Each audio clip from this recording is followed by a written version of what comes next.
Video काढणार असेल, I feel for हिम. मी काय करायचो, चांगला सीन आला की ऋषाकडे बघायचो. ऋषा म्हणायचं घेतलंय घेतलंय घेतलंय, शूटिंग घेतलंय. गडी झोपानाच, गडी सगळं शूटिंग घेतोय, सगळं झालं ओके. गाडी चालली मस्तपैकी आणि असं चालणं वगैरे दिसतंय सगळे.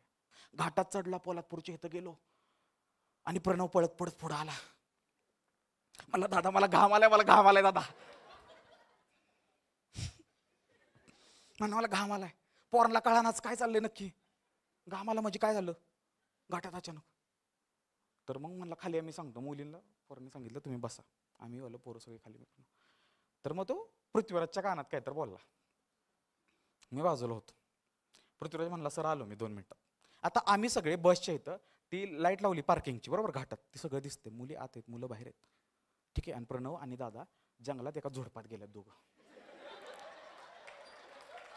ए यार पूर्ण बोलू दे. आणि दादा निम्म्यातनं माघारी आले आणि प्रणव जाताना बिस्लेरीची फुल भरलेली बाटली घेऊन गेलेला आणि माघारी येताना ती बाटली हाफ झालती. आता तो गटागटा पाणी प्यायला गेलता का काय करायला गेलता मला माहित नाही. माघारी आला, प्रणवला कोण शेक हँडच द्या ना, हातच लावा ना पाण्याला.